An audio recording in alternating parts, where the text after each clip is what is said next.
Hi കൂട്ടുകാരെ, പുതിയൊരു വീഡിയോയിലേക്ക് എല്ലാവർക്കും സ്വാഗതം. അങ്ങനെ അമ്പിളി കുടിച്ചു തുടങ്ങുകയാണ് കേട്ടോ. അമ്പിളി കുടിക്കുമ്പോൾ രഘുവിനെയും കുടിപ്പിക്കുന്നുണ്ട്. എന്തൊരു സുഖമാണല്ലേ, നമ്മളിപ്പോൾ എന്തൊരു സ്വപ്നലോകത്താണല്ലേ എന്നൊക്കെ പറയുന്നുണ്ട്. വെറുതെ അല്ല എല്ലാവരും ഇത് കുടിക്കുന്നത്, ഇത് മദ്യമല്ല, ഇത് എന്തെന്ന് പറയുന്നത്, ഇതിൽ നിന്നും പ്രത്യേക ഒരു സ്വർഗം തന്നെയാണ് കിട്ടുന്നത്, പ്രത്യേക ഒരു ആനന്ദമാണ് എന്നൊക്കെ അമ്പിളി ഇങ്ങനെ പറഞ്ഞിങ്ങനെ പതിയെ പതിയെ കുടിച്ചു തുടങ്ങുകയാണ് കേട്ടോ. അപ്പോൾ അമ്പിളി അമ്പിളി അമ്പിളി എന്ന് രഘു പറയുമ്പോൾ രഘുവിനോട് കുടിച്ചു കുടിച്ചു രഘുവേട്ടൻ കുടിച്ചോ, ഇത് അല്ലാത്തൊരു സുഖം തന്നെയാണ്, രഘുവേട്ടനും കുടിച്ചോ എന്ന് പറയുന്നുണ്ട് കേട്ടോ. പിന്നീടാണെങ്കിലോ മാഷിനെയാണ് കാണിക്കുന്നത്. മാഷ് ഇവിടെ ദാസിൻ്റെ വീട്ടിലായിരിക്കും. അപ്പോൾ ദാസ് ഇങ്ങനെ മുന്നിലൂടെ കടന്നു പോകുന്നുണ്ട്. ശേഖരന് വെള്ളം കൊണ്ടുവച്ച് കൊടുക്കട്ടെ എന്ന് പറയുന്നുണ്ട്. ആ സമയം മാഷിങ്ങനെ ടെൻഷൻ അടിച്ചിരിക്കുകയാണ്. തിരിച്ചു വന്ന ദാസ് ചോദിക്കുകയാണ് എന്താ പറ്റിയതെന്ന് ചോദിക്കുന്നുണ്ട്. ആ സമയം പറയാണ്, അമ്പിളിയുടെ വിളി കണ്ടില്ലല്ലോ, സാധാരണ ഞാൻ എത്തില്ല എന്ന് കാണുമ്പോൾ അവൾ എന്നെ വിളിക്കാറുണ്ടല്ലോ, ഇന്ന് അവളെന്നെ വിളിച്ചില്ല എന്ന് പറയുന്നുണ്ട്. ആ സമയം ഇവിടെ തന്നെ ദാസ് പറയണേ, എന്നാൽ തിരിച്ചങ്ങോട്ടേക്കൊന്ന് വിളിച്ച് നോക്കായിരുന്നില്ലേ, ഇനിയിപ്പോൾ ഇന്ന് വേണ്ട, നാളെ നേരത്തെ പോയാൽ മതി, ഒരു പക്ഷേ അവർ ഉറങ്ങിയിട്ടുണ്ടാവും എന്ന് പറയുന്നുണ്ട്. ഇതേ സമയം വീണ്ടും പറയുകയാണ്, എന്തോ എനിക്ക് എൻ്റെ കുഞ്ഞ് വിളിച്ചില്ല, എന്ത് പറ്റിയാണാവോ എന്നിങ്ങനെ പറയുന്നുണ്ട്. ആ സമയം ശേഖരൻ ഉറങ്ങിയോ എന്ന് ചോദിക്കുമ്പോൾ ഉറങ്ങി, പാവം അദ്ദേഹത്തിന് വല്ലാത്ത ക്ഷീണവും ഒക്കെ ഉണ്ടെന്ന് തോന്നുന്നു, അദ്ദേഹം കിടക്കുമ്പോഴേക്കും ഉറങ്ങിയിരിക്കുന്നു എന്ന് മാഷും പറയാണ്. എന്നിട്ട് മാഷ് പറയുന്നുണ്ട്, ദാസേ നിൻ്റെ വീട്ടിലിങ്ങനെ അധികം ശേഖരനെ നിർത്താൻ പറ്റത്തില്ല, അത് വലിയ അപകടത്തിലോട്ട് പോകും, അതെന്തെന്ന് ചോദിക്കുമ്പോൾ നാളെ സുശീലയുടെ മക്കളൊക്കെ നമുക്ക് നേർക്ക് തിരിഞ്ഞു കുത്തും, അതെന്താ അങ്ങനെ അവരുടെ സ്വഭാവം അറിയാലോ, അവർക്ക് അവരുടെ ഒരു കണക്കിന് നോക്കുകയാണെങ്കിൽ അവർ ഉപേക്ഷിച്ച് കളഞ്ഞ ആ ഒരു അച്ഛനാണ്. അപ്പോൾ അതുകൊണ്ട് തന്നെ അവർ ഇനിയിപ്പോൾ നാളെ സുശീല അല്ലെങ്കിൽ നാളെ അവരെയൊക്കെ നമുക്കെതിരാക്കും, അതിനുള്ള കഴിവ് സുശീലക്കുണ്ട്, അത് അവൾ ചെയ്യുകയും ചെയ്യും, അപ്പോൾ അതുകൊണ്ട് പേടിക്കേണ്ടിയിരിക്കുന്നു എന്നുള്ള സത്യങ്ങളെ വെളിപ്പെടുത്താണ് പ്രത്യേകിച്ച് ഇന്ദ്രൻ എന്ന് പറയുന്നുണ്ട് കേട്ടോ. ഇതേസമയം ദാസ് പറയുന്നത്, എന്താണ് ഇനിയിപ്പോൾ ചെയ്യാൻ പോകുന്നത്, നാളെ എന്നൊരു ദിവസമുണ്ടെങ്കിൽ ഇനി വൈകിക്കരുത്, ഇന്ദ്രനെ എല്ലാം അറിയിക്കണം, അത് അത്യാവശ്യമായിരിക്കുന്നു, ഇന്ദ്രനെ ഇനി അറിയിച്ചിട്ട് ശേഖരൻ്റെ കാര്യത്തിൽ ഒരു തീരുമാനം എടുക്കട്ടെ, ഒന്നെങ്കിൽ ശേഖരൻ തിരിച്ചു പോവുകയാണെങ്കിൽ പോയിക്കോട്ടെ, അല്ലെങ്കിൽ ഇവിടെ നിൽക്കുകയാണെങ്കിൽ നിന്നോട്ടെ എന്നുള്ള തീരുമാനം പറയുകയാണ്. പിന്നീടാണെങ്കിലോ അനുപമയാണ് കാണിക്കുന്നത്. ഉറക്കം കിട്ടുന്നില്ല, താൻ അങ്ങോട്ടും ഇങ്ങോട്ടും തിരിഞ്ഞു കിടക്കുകയാണ്. അങ്ങനെ താൻ എല്ലാം തുറന്ന് പറയാനായി ലൈറ്റ് ഇടുകയാണ്. അപ്പോൾ ഇന്ദ്രൻ ഇങ്ങനെ കിടക്കുന്നുണ്ട്. ഇന്ദ്രനെ വിളിച്ചുണർത്തുകയാണ്. ഇന്ദ്രേട്ടൻ ഒന്ന് എണീറ്റേ എന്ന് പറയുമ്പോൾ ഉടൻ തന്നെ, എന്താ അനു നീ ഉറങ്ങാനും സമ്മതിക്കുന്നില്ലേ, അയാളെക്കുറിച്ച് ഓർത്തിട്ടാണോ നിനക്ക് ഇപ്പോൾ ടെൻഷൻ? അത് കേട്ട അനുപമ പറയാണ്, അല്ല ഇന്ദ്രേട്ടാ, ഞാൻ അയാളെക്കുറിച്ച് ഓർത്തിട്ടല്ല, ഇപ്പോൾ വേറൊരു കാര്യം പറയാനാണ്. എന്ത് കാര്യം? നാളെ ദാസങ്ങളുടെ വീട്ടിലോട്ട് ഇന്ദ്രേട്ടൻ എൻ്റെ കൂടെ വരാമോ? അത് കേട്ടോടെ തന്നെ എന്തിന് എന്ന് ചോദിക്കുമ്പോൾ ഉടൻ തന്നെ, അതൊക്കെയുണ്ട് ഇന്ദ്രേട്ടൻ എൻ്റെ കൂടെ വരാമോ? ഞാൻ വന്നോളാം, എന്നാലെങ്കിലും നീ ലൈറ്റ് കെടുത്ത് കിടന്നുറങ്ങുമോ എന്ന് പറഞ്ഞ ഉടൻ തന്നെ ഞാൻ ഉറങ്ങാം എന്ന് പറഞ്ഞ് ലൈറ്റ് കെടുത്തുകയാണ്. പിന്നീട് പിറ്റേ ദിവസം രാവിലെ ആവുന്ന രംഗാണ്. ദാസിൻ്റെ വീട്ടിലോട്ട് അനുപമ ഇന്ദ്രനെയും കൂട്ടി പോവുകയാണ്. അങ്ങനെ കയറി ചെന്ന പാടെ തന്നെ, ഇന്ദ്രൻ്റെ അച്ഛനെ കാണാൻ വന്നല്ലേ എന്ന് ദാസ് ചോദിക്കുമ്പോൾ, എൻ്റെ അച്ഛനെ കാണാൻ വന്നെന്നോ, അതെന്താ ഈ പറയുന്നത്? അത് കേൾക്കുന്ന അനുപമ അവിടെ പതറി നിൽക്കുകയാണ്. ആ സമയം ദാസ് പറയുന്നത്, ആ ശേഖരനെ കാണാൻ മക്കളെല്ലാം ഉപേക്ഷിച്ചു എന്ന ആ ഒരു ടെൻഷനിലായിരുന്നു സുശീലയും മക്കളും, എന്നാൽ ഇന്ദ്രൻ ഇവിടെ എത്തിയില്ലേ?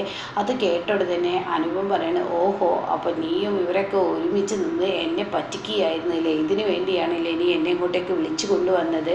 അത് കേട്ടോടെ തന്നെ മാഷ് പുറത്തോട്ട് വരികയാണ്. മോനെ ഇന്ദ്ര, വേണ്ടച്ച ഒന്നും പറയണ്ട, അയാളെപ്പോലെ ഒരു മനുഷ്യനെ കാണാൻ ഞാൻ ആഗ്രഹിക്കുന്നില്ല, 10-18 വർഷം ഞങ്ങളെ ഉപേക്ഷിച്ച് പോയതാണ്.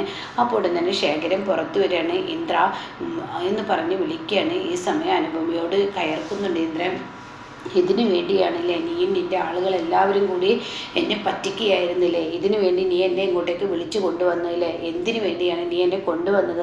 പാനു, നിനക്ക് എൻ്റെ മനസ്സമാധാനം നഷ്ടപ്പെടുത്തണം, എൻ്റെയും എൻ്റെ കുടുംബത്തിനെയും, നിന്നെയും നിന്നും ഞാനിത് പ്രതീക്ഷിച്ചില്ല, നീ എന്തിനു വേണ്ടിയാണ് ഇതൊക്കെ ചെയ്തതെന്ന് പറഞ്ഞിട്ട് വളരെ മോശമായി സംസാരിക്കുകയാണ്. ആ സമയം ശേഖരൻ വിളിക്കുകയാണ്. അപ്പോൾ ശേഖരൻ വിളിച്ചുടനെ, നിങ്ങളൊരക്ഷരവും മിണ്ടണ്ട, ഇപ്പോൾ ആരുമില്ലെന്ന് തോന്നിയപ്പോൾ ഈ വയസ്സുകാലത്ത് ഞങ്ങളുടെ അടുത്തോട്ട് ഓടി വന്നതാണോ എന്ന് ചോദിക്കുമ്പോൾ ഇന്ദ്രനോട് ശേഖരൻ പറയണ അല്ല, എനിക്ക് എൻ്റെ മക്കളെ കാണാൻ തോന്നി, അതുകൊണ്ട് മാത്രം വന്നതാണ്. ഇനി അവരെ ചീത്ത പറയണ്ട, ഞാൻ വന്ന പാടെ പോയിക്കോളാം. എന്നെ അവർ ആക്സിഡൻറ്റിൽ നിന്ന് രക്ഷിച്ചു എന്നൊരു തെറ്റ് മാത്രമേ ചെയ്തിട്ടുള്ളൂ, അല്ലാതെ വേറൊരു തെറ്റും ചെയ്തിട്ടില്ല. ഇന്ദ്രൻ, ഞാൻ തിരിച്ചു പോയിക്കോളാം. ആയിക്കോട്ടെ, നിങ്ങൾ എന്ത് ചെയ്താലും വേണ്ടില്ല. 10-18 വർഷം എല്ലാവരെയും ഉപേക്ഷിച്ച് പോയ ഒരു മനുഷ്യൻ തിരികെ വന്ന് എന്നെ നോക്കണമെന്ന് ആവശ്യപ്പെട്ട ഒരു കോടതി പോലും ആവശ്യപ്പെടില്ല ആ അച്ഛനെ നോക്കണമെന്ന്. അപ്പോൾ മാഷി പറയുന്നുണ്ട്, ഇന്ദ്ര അത് എൻ്റെ അച്ഛനാണ്, ഒന്നും മിണ്ടാതിരിക്കുക. എൻ്റെ അച്ഛനാണെങ്കിലും ആരാണെങ്കിലും എനിക്കിനി കൂടുതലായി ഒന്നും സംസാരിക്കാനില്ല. ഇയാളെ പോലെ ഒരു മനുഷ്യനെ ആരും ഏറ്റെടുക്കില്ല, കാരണം അത്രയും അനുഭവിച്ചിട്ടുണ്ട്. ഇയാൾ ഞങ്ങളെ ഇട്ടെറിഞ്ഞു പോയ ഒരു മനുഷ്യനാണ്. ഞാൻ പൊടിക്കുഞ്ഞായിരിക്കുമ്പോഴാണ് ഇയാൾ ഞങ്ങളെ ഇട്ടെറിഞ്ഞു പോയത്. അതിൻ്റെ പേരിൽ ഞാനും എൻ്റെ അമ്മയും ഇയാൾ ഉണ്ടാക്കി വെച്ച കടബാധ്യതയുടെ പേരിൽ ഞാനും ഒരുപാട് അനുഭവിച്ചിട്ടുണ്ട്.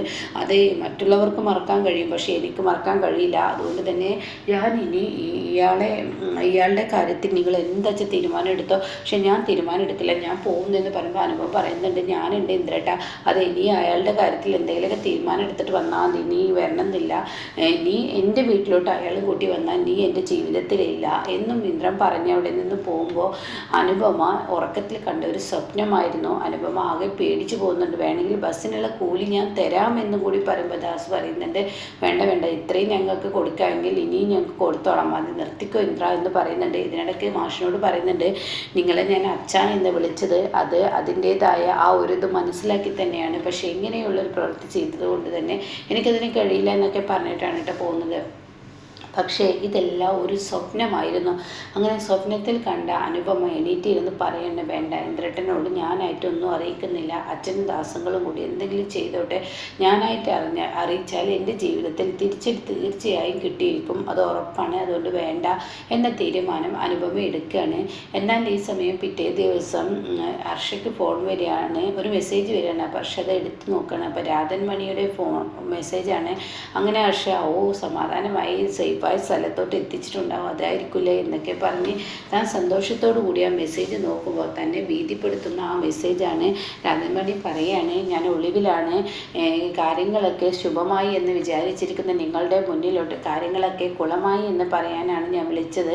രാധൻമണി പിന്നെ അയാളെ എനിക്ക് കൊണ്ടുപോകാൻ പറ്റില്ല, കാരണം ഞാൻ ഒളിവിലാണ്, എന്നെ പോലീസ് പിടിച്ചു എന്നുള്ള കാര്യങ്ങളൊക്കെ പത്രത്തിലുണ്ടല്ലോ എന്ന് പറയുന്നുണ്ട് കേട്ടോ. അപ്പോൾ മാഷ് ഇത് പറഞ്ഞിരിക്കുന്നു, പത്രത്തിൽ നാളെ ന്യൂസ് വരും, അതോടുകൂടി കാര്യങ്ങൾക്കൊരു വ്യക്തത എല്ലാവരും അറിയും, അപ്പോൾ അതുകൊണ്ട് അതിന് മുന്നേ ഇന്ദ്രനെ അറിയിക്കുന്നത് തന്നെയെന്ന് മാഷും പറയുന്നുണ്ട് കേട്ടോ. അങ്ങനെ ഹർഷ ഓടിച്ചാടി പെട്ടെന്ന് പത്രത്തിൽ ന്യൂസ് എടുക്കാൻ പോവുകയാണ്. അങ്ങനെ തപ്പി പിടിച്ച് ആ ന്യൂസ് വായിക്കുമ്പോൾ തന്നെ ഭീതിപ്പെടുത്തുന്ന ആ ന്യൂസ് തന്നെ, ശേഖരൻ്റെ ആളുകൾ ശേഖരനെ തിരികെ എടുത്തിരിക്കുന്നു.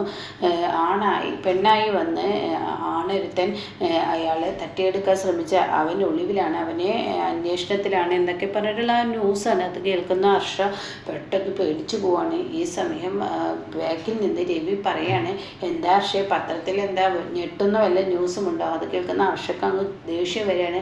എന്താ എപ്പോഴും ഞെട്ടുന്ന ന്യൂസ് വേണമെന്നുണ്ടോ? എനിക്ക് പത്രം നോക്കാനല്ല, പതിവില്ലാത്ത കാര്യമാണല്ലോ, എനിക്ക് പത്രം നോക്കുകയൊന്നും വേണ്ടേ, എനിക്കൊരു ന്യൂസും വേണ്ടേ, എന്നാൽ പത്രങ്ങൾ കാട്ട് എന്ന് രവി പറയുമ്പോൾ, പത്രം ഞാൻ പിന്നെ തന്നോളാം, ഇങ്ങ് തായോ എന്ന് പറഞ്ഞിട്ട് പിടിച്ചു വലിച്ച് അവിടെ നിന്ന് കൊണ്ടുപോവുകയാണ് ഹർഷ. ഇതേ സമയം ഇങ്ങനെ ലച്ചുവിനെയാണ് കേട്ടോ കാണിക്കുന്നത്. ലച്ചു ഉറക്കത്തിൽ നിന്നും പതിയെ ഇങ്ങനെ ഉണർന്നു വരികയാണ്. അമ്മേ അമ്മേ എന്ന് പറഞ്ഞ് ഇങ്ങനെ വിളിക്കുന്നുണ്ട്. അങ്ങനെ ലച്ചു ഇങ്ങനെ എണീറ്റ് തൻ്റെ അമ്മയുടെ അരികിലോട്ട് ഓടിച്ചെല്ലാണ്. ആ സമയം ഇപ്പുറവും അപ്പുറവുമായിട്ട് രഘുവും അതുപോലെ തന്നെ അമ്പിളി ഇങ്ങനെ കുടിച്ച് കിടക്കുന്നുണ്ട്. അമ്മേ അമ്മേ എന്ന് പറഞ്ഞ് ഒരുപാട് തവണ വിളിക്കുമ്പോഴും എണീക്കുന്നില്ല കേട്ടോ. അപ്പോൾ ഇങ്ങനെയൊക്കെയുള്ള ഒരു എപ്പിസോഡാണ് ഇപ്പോൾ ലാസ്റ്റ് വന്നിരിക്കുന്നത് കേട്ടോ.